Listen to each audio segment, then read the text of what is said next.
안녕하세요, 머니스나이퍼입니다. 감당할 수 있으시겠습니까? 최근 유행했었던 스카이캐슬이 만드는 유행어죠. 이번 브라질 국채 관련된 영상에 굉장히 잘 어울리는 유행어라고 생각해서 한번 붙여봤는데요. 브라질 국채를 투자할지 아니면은 나의 투자 대상에서 배제를 시켜야 되는 건지, 그런 의사결정을 하기가 굉장히 좀 어렵거나 좀 어디서 이런 좀 힌트를 얻고 싶은데 좀 답답하신 분들을 위해서 영상을 준비해봤습니다. 제가 작년 2018년도 9월부터 해서 실제 영상을 통해서 저는 브라질 국채를 투자를 시작을 했고, 최근까지 분할해서 매수를 이제 했다라는 영상을 통해서 설명을 드렸었는데요. 이번 영상을 통해서 제가 어디에서 이 투자 메리트를 가지고 있는지, 그리고 지금 시점에서도 괜찮은 타이밍인지에 대해서 설명을 드려보도록 하겠습니다. 브라질 국채라고 하면은 TV 방송을 통해 가지고 많은 전문가들이 심심치 않게 이야기를 했었던 투자 상품입니다. 어떨 때는 정말 굉장히 그 투자 1순위로 삼아야 될 정도로 유망한 투자처라고도 얘기를 하고요. 은행이나 증권사 가면은 담당 직원들이 수시로 권유를 했었던 그런 상품입니다. 그런데 작년 부분 기사를 보시면은 브라질 국채에 대해서 굉장히 안 좋은 뉴스들이 연속해서 나왔었죠. 지금 보시면은 작년 5월 기준으로 하면은 브라질 그 대통령 탄핵 이벤트가 있었기 때문에 브라질 채권 가치 하락이라든지 환율 급락 이런 부분이 이벤트가 있었고요. 그리고 작년 미국이랑 중국 무역 분쟁을 하면서 터키 관련된 부분, 신흥국 화폐가 동반 하락을 시작을 하면서 브라질이 또 한번 수면 위에 오르는, 그리고 이 시험대에서 문매를 맞는 그런 기사들이 계속해서 생산이 되었었던 한 해였죠. 그런데 최근 2월 들어서는 브라질 국채를 지금 시점에서 주목해야 된다. 앞으로는 신흥국 그 국채 중에서도 브라질 국채가 유망한 투자처다라는 기사들이 나오기 시작했습니다. 조금 이제 한 발 늦은 감이 없잖아 있는데요. 선진국 그 해외 같은 경우는, 미국 같은 경우는 작년 10월경부터 해서 브라질에 대한 전망을 굉장히 긍정적으로 내놨고요. 그리고 이 투자에 대한 부분도 권유를 하는 그런 전문가들이 나왔었습니다. 가장 큰 이유가 이제 대통령에 대한 부분이 보우나수라는 대통령이 당선이 되었기 때문인데요. 제가 설명을 드려보면은 브라질 국채는 다들 알고 계세요. 어떤 부분에서 투자 포인트를 잡는지를. 근데 그 포인트가 반은 아시고 반은 모르세요. 왜냐면은 이 부분은 들으면 혹 하거든요. 바로 액면이자 10% 그리고 비과세입니다. 지금 부동산을 투자하셔도 부동산 임대소득, 저희가 일반적으로 생각하는 고정수익을 발생하는 투자처로서는 임대수익을 많이 생각하시는데요. 액면이자 10% 그리고 받는 이자 금액에 대해서 세금이 없다. 엄청난 매력입니다. 이게 지금 은행에 가서 누군가가 1억 막히면 1년에 1000만원씩 지급을 합니다. 이자를 1000만원씩 드리고 10년 뒤에 원금을 돌려드립니다 라고 얘기를 하면은 가입 안 하실 분들이 없으세요. 단위농협에서 얼마 전에 판매했었던 3% 이자 예금, 특판 예금, 특판 적금이죠. 예금이 아니고 적금인데, 특판 적금도 한도 1인당 30만원인가 20만원 이렇게 했더니 새벽부터 줄을 서서 가입을 했잖아요. 그런 일이 2년에 한 번, 1년에 한 번 이렇게 지역 저축은행이라든지 은행에서 이벤트를 할 때마다 많은 분들이 가입들을 하시는데요. 액면이자 10%면 엄청납니다. 그리고 여기다가 이런 부분 때문에 시중에 돈을 막 쓸어 담는 그런 모습이 있었죠. 그런데 여기다 하나 더 하는 게, 브릭스라는 이 테마 자체가 한때는 굉장히 유행을 했었습니다. 브릭스라고 하면은 브라질, 러시아, 인도, 차이나, 그리고 사우스 아프리카, 남아프리카 공화국, 이렇게 5개 국가를 브릭스로 묶어서 앞으로 시장을 주도할 이머징 마켓은 이 5개 국가이다. 그래서 투자는 이 5개 국가에 투자하는 것이 굉장한 큰 수익을 안겨다 줄 것이라고 홍보들을 많이 했기 때문에 많은 사람들이 이 브라질 그 브릭스 관련된 상품 펀드라든지 채권 이런 데 투자를 많이 했었죠. 그런데 이제 10% 이자 그리고 비과세는 않았지만 브라질이 가지고 있는 국가에 대한 이 등급 그 부분에 따라서 자연적으로 발생을 하고 동반되는 이 화폐 가치 변화에 대한 환율 변화 부분은 투자자들은 잘 인지를 못했었고요. 금융사는 설명을 제대로 못했던 게 사실이죠. 그러다 보니까 투자자들이 지금 그림에서 보시는 것처럼 롤러코스터를 탈 때와 같은 그런 이 환율 변동에 대한 공포를 느꼈습니다.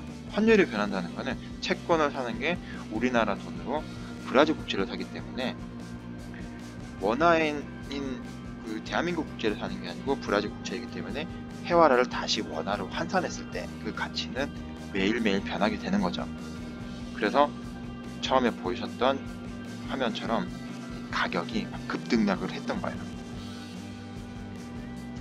그래서 지금 보시는 이 브라질에 대한 신용등급, 국가 신용등급이라는 게 굉장히 중요합니다. 그런데 이 신용등급을 보시면은 95년도에서는 B등급에서 한때는 트리플 B까지 이렇게 계단 형식으로 상승을 했었습니다. 그런데 어떤 이유인지 모르겠지만 이렇게 지금은 WB- 등급까지 내려왔네요. 보통은 국가 신용 등급이 한번 올라가면 잘 떨어지진 않거든요. 떨어지더라도 이렇게 급격하게 떨어지는 경우는 잘 없습니다. 그런데 브라질이라는 나라는 이렇게 투자 등급, 신용 등급 자체가 이렇게 변하네요. 이렇게 보면은 S&P에서 이게 나온 건데 뭐 무디스라든지 S&P 그리고 피치다 이렇게 3대 평가 기관에서 평가하는 등급 자체는 전부 현재는 WB- 등급으로 분류가 되어 있습니다. 브라질이. 이렇게 보면 굉장히 위험한 걸로 판단이 되는데요. 그리고 지금 브라질이라는 나라가 2005년도 때는 GDP 규모는 전 세계 11위에 랭크할 정도로 굉장히 규모는 큰 국가는 확실한 것 같아요. 그리고 2008년도 때는 9위로 그리고 2014년도 때는 7위까지 이렇게 빠른 속도로 성장을 했던 그런 국가입니다. 그런데 최근 들어서 2018년도 부분에서는 9위까지 다시 떨어지기 시작했고요. 오히려 GDP만 보면은 대한민국보다 높습니다. 현재. 그런데 보시면은 이렇게 GDP가 성장을 하다가 지금 떨어졌는데 보시면은 실업률도 2014년도부터 급격하게 올라가기 시작했고요. 그리고 GDP 성장률이 지금 보시는 것처럼 2014년도부터 2016년, 2017년도 이 부분에서는 마이너스를 기록합니다. 성장이 멈춘 것도 못해서 성장이 이제 뒤로 간다는 얘기거든요. 그러면은 브라질에 대해서 투자를 하려고 했던 외부 투자 자금들은 당연히 망설여지게 되는 거고 남미라는 이 특수성 때문에 남미는 좀 이렇게 시장에 대한 이미지가 그렇게 좋진 않잖아요. 근데 브라질도 이러한 흐름을 멕시코라든지 아르헨티나 이런 시장들처럼 가져가는 같은 분위기가 되기 때문에 그동안에 굉장히 이제 투자하셨던 분들이 고생도 했었고 꺼리게 되는 상황이었죠. 가장 큰 이유 중에 하나가 보시는 것처럼 지금 이거는 국가부채, GDP 대비 국가부채 부분인데 2014년도부터는 급격하게 증가를 했습니다. 이유는 제가 설명을 드리겠지만 이런 부분이 이제 균형도를 보니까 브라질이 주요 국가들 중에서 최하위에 지금 랭크가 되어 있는 상황입니다. 그러니까 성장도 멈췄고 브라질 국가 재정은 점점점 안 좋은 상황으로 치닫고 있는 그런 상황이네요.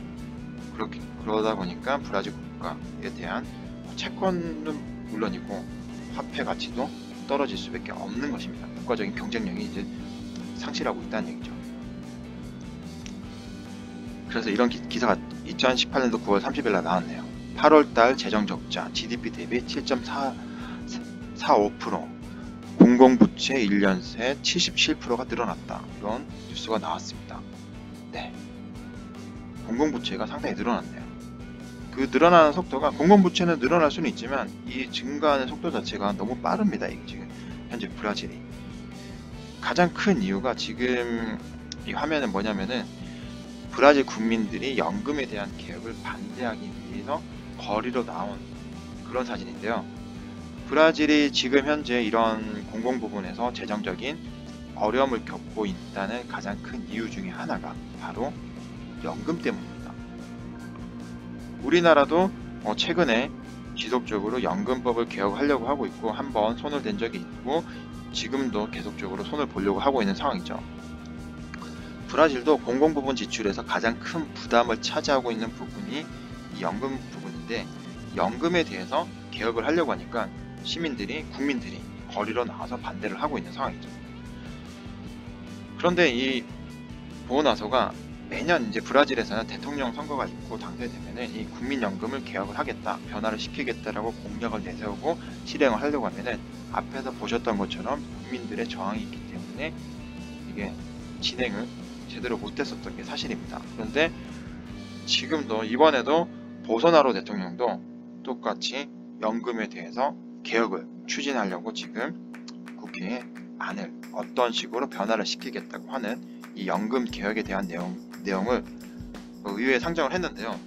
보시면은 기존의 연금에서 변화된 연금, 국제금융센터에서 나온 자료의 토대로 설명을 드리면은 여기가 가장 정리가 잘 돼 있어서 이 자료를 제가 끌고 왔는데 깨알 같은 글씨들을 다 읽어보면은 이렇게 정리가 됩니다.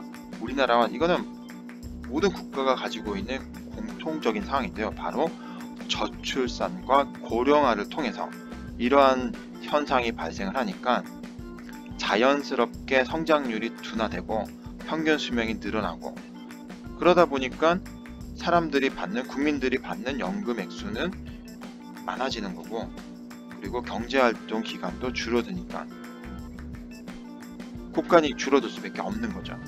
그래서 연금 개혁 내용은 지금 받는 연금을 더 늦게 받게끔 하는 거고 지금 빠른 시점에 일을 그만두려고 하는 사람들에게는 더 일을 하게 만드는 거죠. 그리고 일을 하면서 받는 급여 중 연금에 적립하는 금액을 지금보다는 더 늘리는 방향으로 가고 있습니다. 지금 보시면은 정년이 우리 대한민국처럼 65세 근데 여성은 62세로 지금 안이 나와 있는데요. 지금 공무원 같은 경우가 남성이 현재는 60세, 여성이 55세로 되어 있습니다.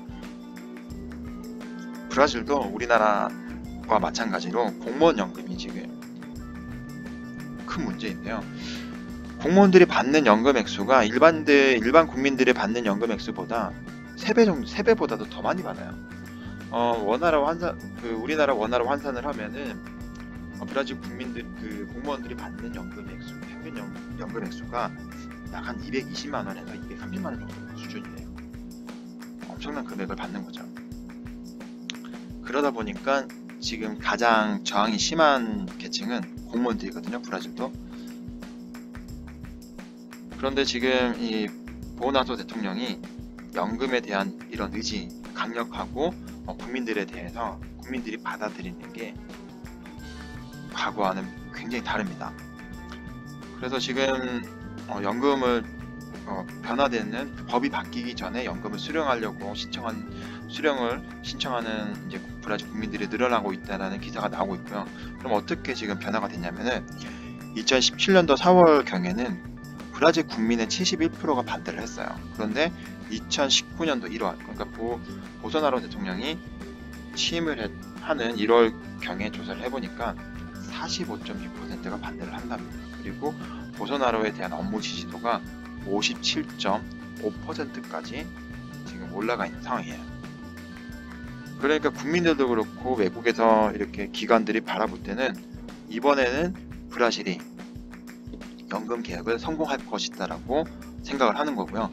브라질의 상당수의 국민들이 브라질이 살아남으려면은 지금 현재 경쟁적인 구도에서 살아남으려면은 이 연금 개혁이 반드시 이루어져야 된다라는 게 국민들 사이에서는 지금 현재는 공감대가 이제 형성되어 있는 그런 상황입니다.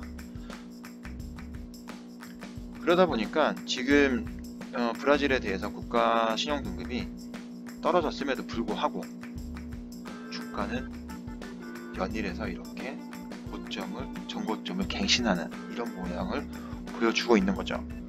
외부에서 브라질로 자금이 외국인 투자 자금들이 계속적으로 들어가고 있고요. 그리고 앞으로도 더 많은 자금, 지금보다 4배에서 5배 이상의 자금이 들어가기 위해서 대기를 하고 있는 그런 상황입니다. 다시 말씀을 드리면은 브라질 국채에 투자한다는 것은 브라질 국가 자체에 투자한다고 볼 수가 있고요. 그렇기 때문에 이 신용 등급 자체가 굉장히 중요합니다. 이 신용 등급이 한국과 비교해 보면은 브라질의 신용 등급은 형편없기 짝이 없는데요. 지금 국내에서 발표했던, 정부에서 발표했던 주요국 국가 신용 등급과 비교를 하는 이런 자료에서도 브라질은 없어요. 왜냐면은 투자 부적 기업 대상인 WB- 등급이기 때문에 지금 한국이랑 비교하면은 게임이 안 되죠.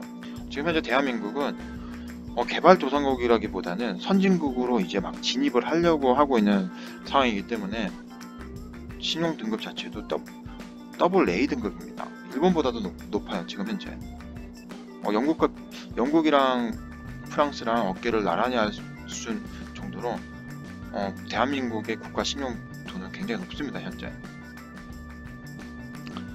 그리고 보시는 것처럼 지금 이런 신용 등급의 변화를 반영하는 것처럼 브라질 헤아라 또는 레알이라고 하는데요. 이 헤아라 가치가 이렇게 많이 떨어졌죠.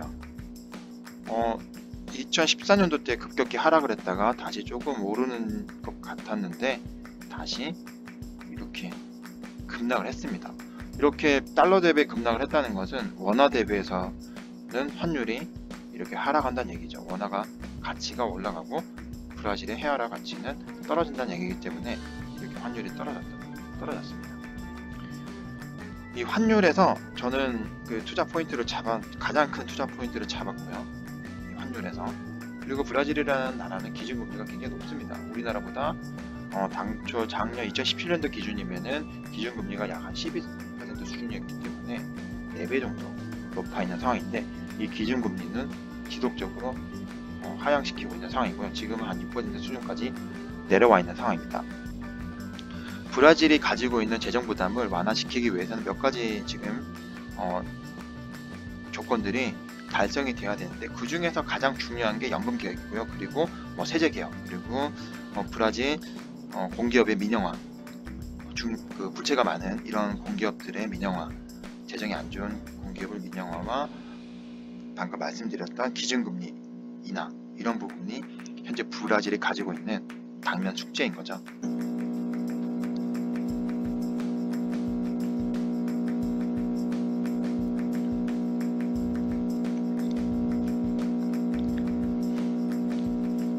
그리고 보시면은 지금 현재 약 300원 정도대 지금 환율 자체가 어느 정도 수준이냐면은 지금 2002년도부터 2018년도 지금까지 수준에서 환율 수준을 보시면은 거의 최저점이라고 보실 수가 있습니다.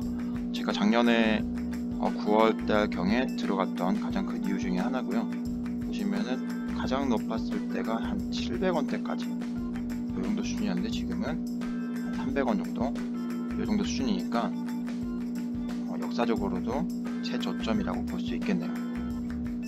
물론 더 내리지 말라는 부분은 없지만 앞으로 10년 동안의 기간을 생각하면은 충분히 이전 이 정도 수준까지는 브라질 채권의 가격이 올라올 수 있지 않을까라고 생각을 해봅니다.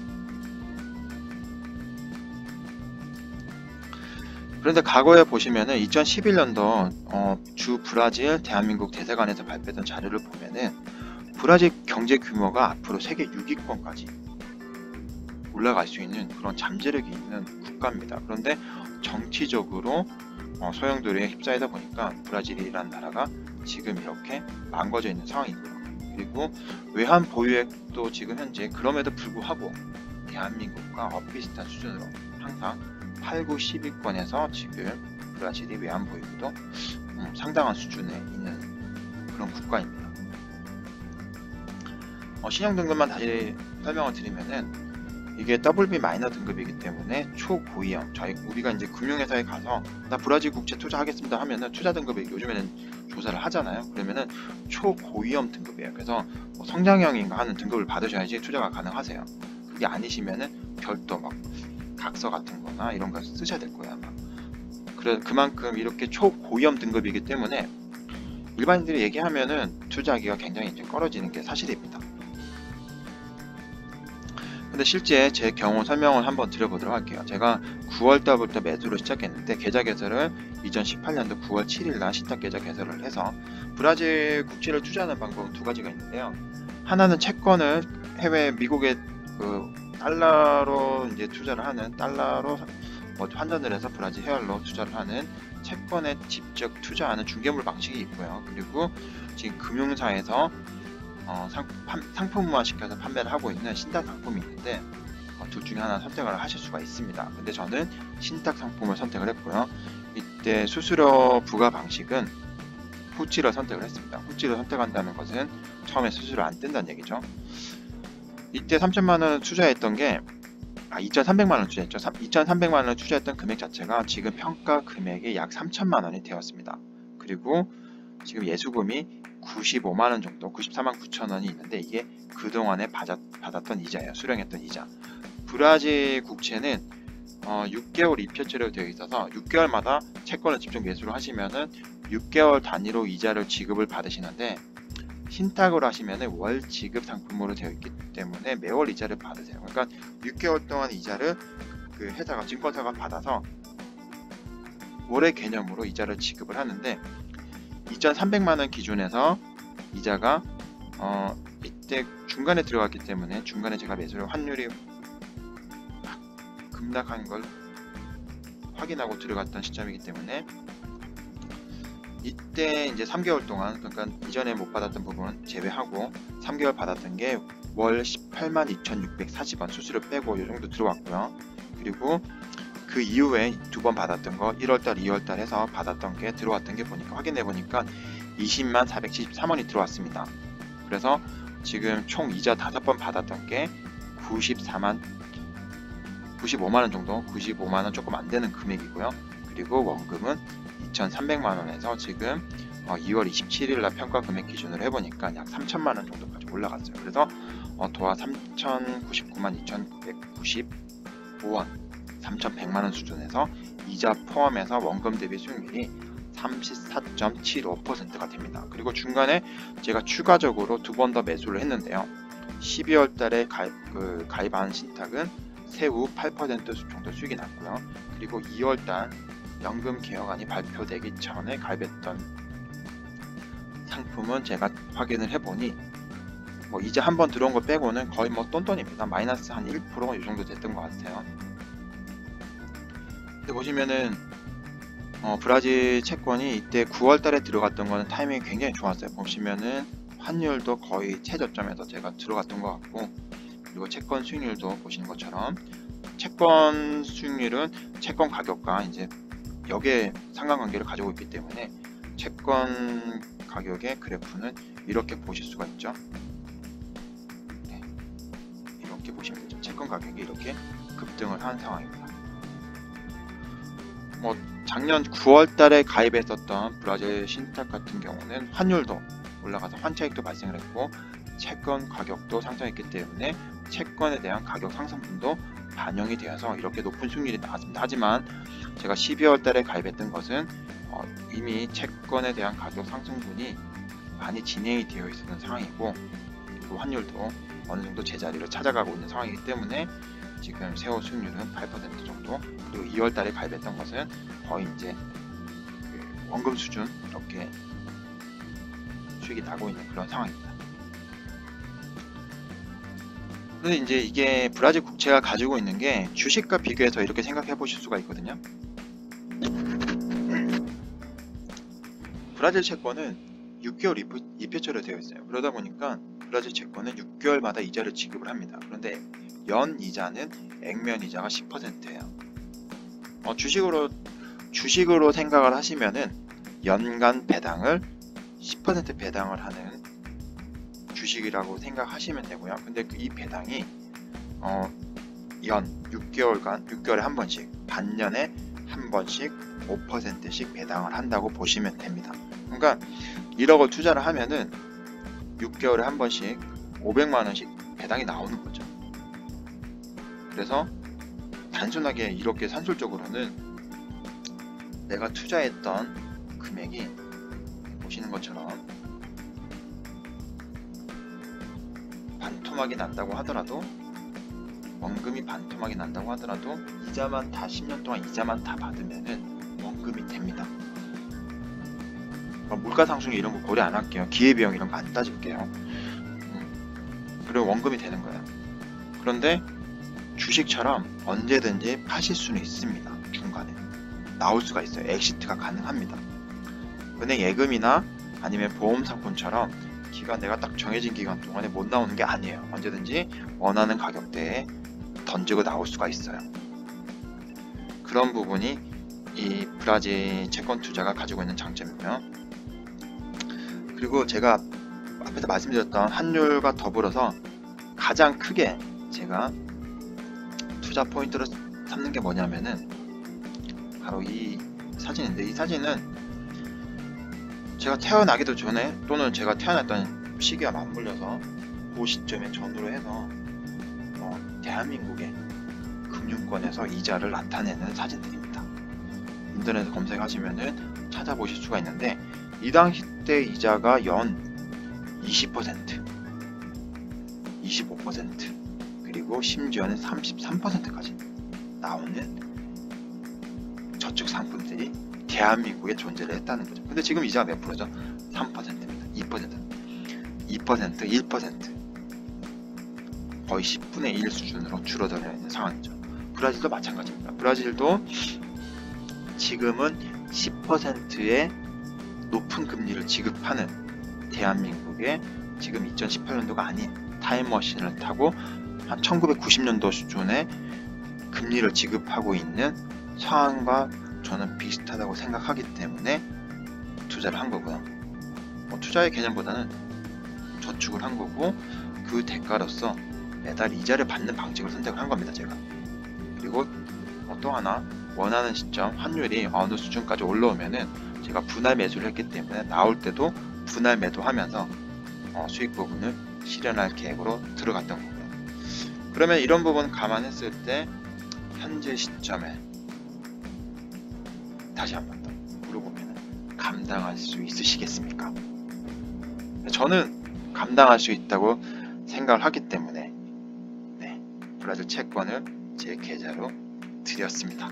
여러분들도 잘 한번 생각해 보시고요. 가장 매력적인 부분은 뭐냐면은 이 브라질 국채가 지금 20년 그 환율 변동이 있어가지고 다른 부분은 제쳐두더라도 20년 동안의 환율 변화 중에서는 가장 지금 현재 저점에 있는 게 거의 확실합니다. 그러면은 앞으로 브라질이라는 나라가 연금 개혁이 예정대로 잘 된다고 하면은 이전 수준까지는 아니더라도, 왜냐하면 우리나라가 지금 보시는 것처럼 그 대한민국의 국가 신용도가 올라갔기 때문에 그 정도 수준까지는 아니더라도 충분히 330원, 350원 많이 올라가면은 380원 수준까지도 가능하다고 보고 있고요. 그 정도가 안 된다고 하더라도 액면이자 10% 세금 없이, 그리고 우리가 다른 쪽에서 지금 현재 다른 곳에서 건물 임대소득이라든지 이런 걸 발생을 한다고 하면은 이자를 받으면 15.4% 또는 그 소득세를 내셔야 되잖아요. 그러면은 거기서 발생되는 게 뭐냐면은 건강보험료가 따라 붙습니다. 근데 저는 이제 건보료를 따로 내고 있기 때문에 그런 부분에 해당 안 되겠지만, 소득이 올라가면은 그 부분에서도 점수가 산정이 되겠죠. 저는 앞으로 이제 전업투자 이런 부분도 생각을 하고 있기 때문에 어떻게든 다양한 상품을 통해 가지고 캐시를 계속적으로 현금 흐름을 만들면서 투자하는 연습을 하고 있는 상황이라서 지금 브라질 국채 같은 경우는 굉장히 괜찮은 그 투자 포트폴리오 중에 하나라고 생각을 하고 해서 포트폴리오에 담은 거고요. 앞으로도 다른 투자처가, 좋은 투자처가 생기면은 지속적으로 모니터링 했다가 투자를 할 생각입니다. 지금 생각하고 있는 투자처가 또 몇 군데가 있긴 한데요. 아직은 타이밍은 아닌 것 같아요. 지금 현재로서는 이렇게 제가 소개를 해드릴 수가 있겠네요. 그래서 감당할 수 있으시면은 브라질 국채 다시 한번 더 꼼꼼하게 살펴보시고 투자를 해보시는 것. 그리고 이런 변동 나 감당 못한다고 하시면, 본인의 투자 상황과 맞지 않다고 생각하시면은 투자 대상에서 삭제하시는 것, 이렇게 말씀을 드리면서 오늘 영상 마무리하도록 하겠습니다. 오늘 영상이 도움이 되셨다고 하면은 좋아요, 그리고 새로운 영상 받고자 하시는 분들은 구독을 부탁드리겠습니다. 머니스나이퍼였습니다.